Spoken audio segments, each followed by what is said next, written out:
आसन है तन शांति का, मन शांति अभ्यास, आत्म अनुभव शांति का, जाई छूटे अध्यास। बंधुओं, आसन करने से नियमित मन को रोकने में सहायता मिल जाती है। इसका अनुभव मुझको भी है। तीसरा है, मन को कंट्रोल करने के लिए सबसे बड़ा जो अस्त्र है वो क्या है? गुरु कृपा।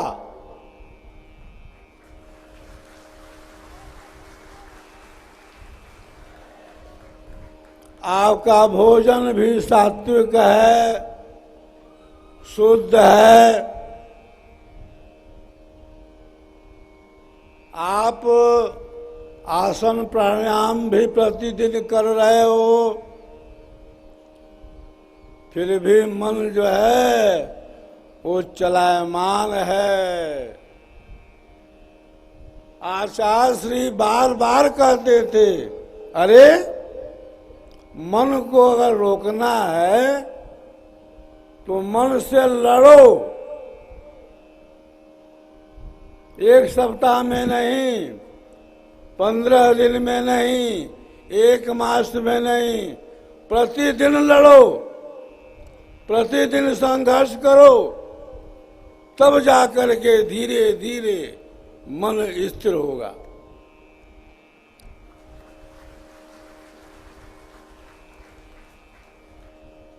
प्रभु प्रसाद सद्गुरु दया, मना होय स्वाधीन। अन्य युक्ति कोई नहीं लगे, सद्गुरु चरण अधीन। सबके लास्ट में है, सबके अंत में है सद्गुरु की कृपा। जब तक सद्गुरु की कृपा नहीं होगी तो केवल सात्विक अन्न के ग्रहण से और आसन प्राणायाम करने से आपका मन जो है पूर्ण रूप से कंट्रोल नहीं हो पाएगा।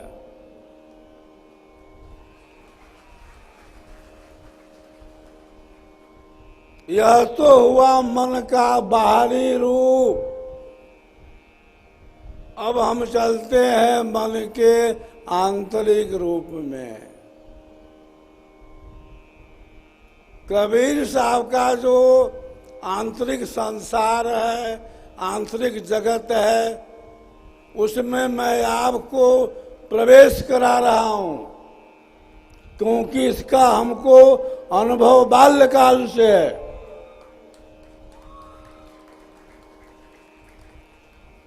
पहली कोटि में मन को आपने रोक लिया, आसन किया, प्राणायाम किया, सात्विक अन्न का भोजन भी किया,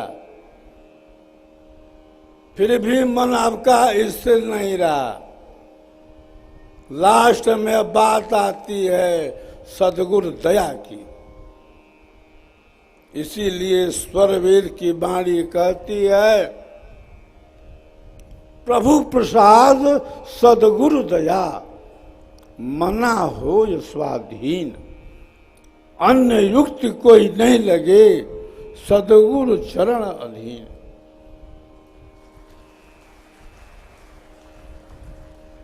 सात्विक अन्न के भोजन से, आसन प्राणायाम से अगर मन कंट्रोल में नहीं होता है तो मन को दे दो सद्गुरु के चरणों में।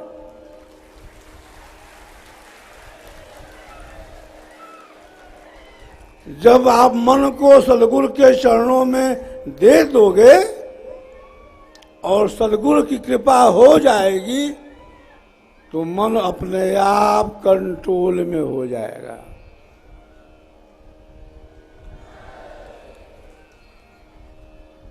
रामायण के अंदर गोस्वामी जी ने क्या कहा? कि मन जो है स्वबस नहीं है, क्या है? परवश है। और जब तक मन परवश है तब तक जीव को शांति नहीं मिलेगी। परवश जीव स्वबस भगवंता, जीव अनेक एक श्रीकंता।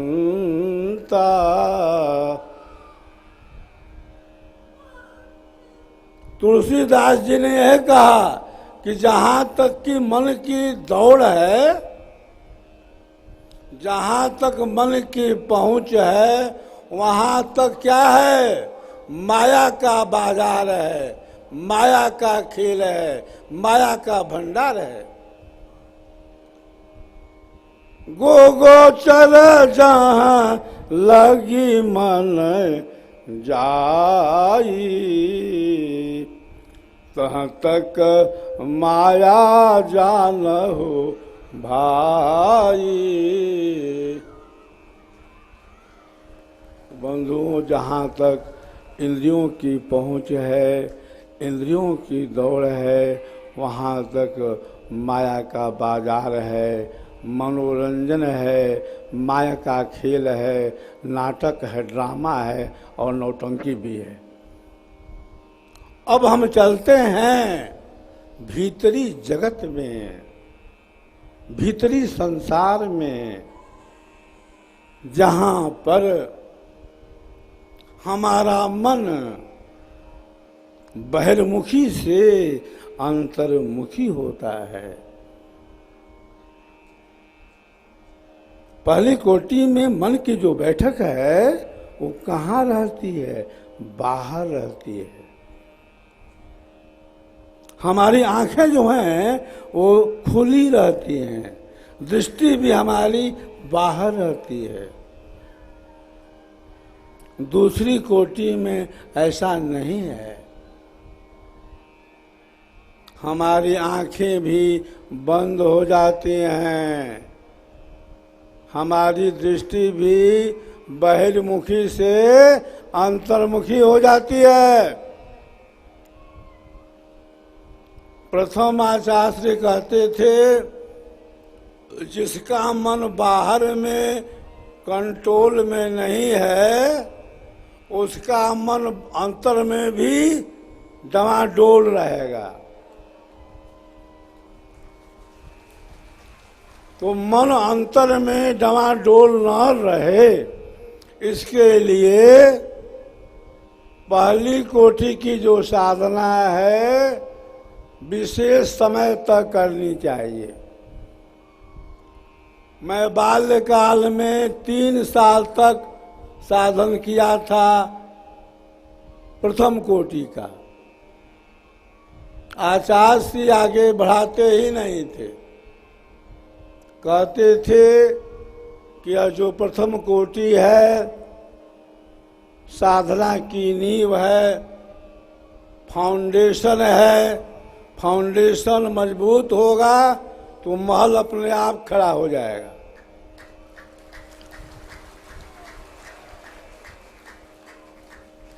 तो पहले फाउंडेशन आप मजबूत करो, फिर महल बना लो। फाउंडेशन तो कमजोर है, महल बनाओगे महल ढह जाएगा।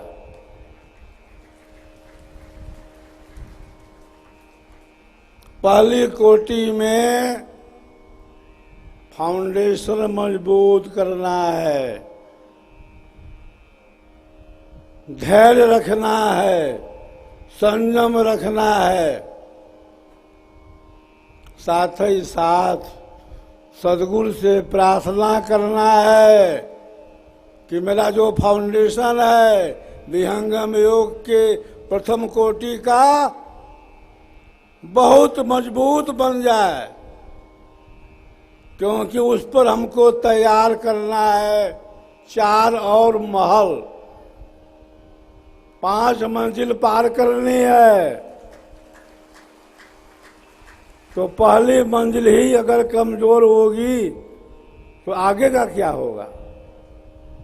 अब हम आते हैं बाहर से अंतर में। पहली कोटि की जो साधना है उसको कबीर साहब ने कहा कि यह चांचरी मुद्रा है। शब्द निरंजन चांचरी मुद्रा, सो है नैनन माही, तेहि को जाना गोरख योगी, महातेज बल जाही। ब्रह्मांड में मुद्राएं भी कई तरह की हैं। कहीं चांचरी है, कहीं भूचरी है, कहीं अगोचरी है, कहीं उन्मुनी है, कोई खेचरी है। प्रथम कोटि की जो साधना है इसका आधार चांचरी मुद्रा है। जब हम अंतर में प्रवेश करते हैं तो वहां पर हमारी मुद्रा बदल जाती है, हमारी दृष्टि बदल जाती है, हमारा स्थान बदल जाता है। अरे पहली कोटि में तो तुम्हारी आंखें खुली रहती हैं, तुम्हारी दृष्टि भी बाहर रहती है, तुम्हारे मन की बैठक भी बाहर है, तुम्हारा ध्यान भी बाहर है। दूसरी कोटि में ऐसा नहीं है। दूसरी कोटि में आंखें बंद हो जाती हैं, दृष्टि भी बहिर्मुखी से अंतर्मुखी हो जाती है। और क्या होता है वहां पर गुरु विधान से एक विशेष मुहूर्त में, विशेष घड़ी में बैठ करके पहले हम सदगुरु को याद कर लेते हैं, इसके बाद साधना शुरू करते हैं। ऐसे बहुत से साधक हैं जिनको जिस भूमि का उपदेश है सीधे भूमि पर ध्यान करना शुरू कर देते हैं, लेकिन यह परंपरा नहीं है।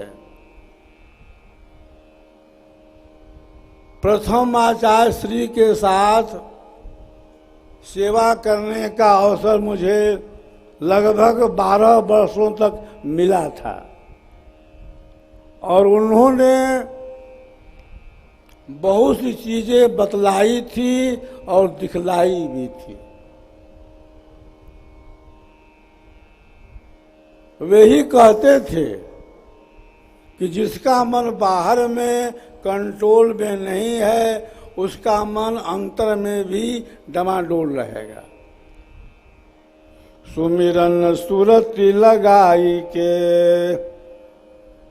सुमिरन सुरति लगाई के, मुख से कछु न बोल, अब बाहर का पट बंद कर, भीतर का पट खोल। अब ले चलता हूँ आपको अंतर के पट में, अंतर के जगत में, जहां पर क्या क्या नजारा है देख लो। अरे यहीं पर तो चंद्रमा है, यहीं पर तो सूर्य है, कहीं चंद्र नाड़ी है, कहीं सूर्य नाड़ी है, जिसको साहब कबीर ने कहा गंगा यमुना और सरस्वती। इंगला पिंगला सुषमन नारी,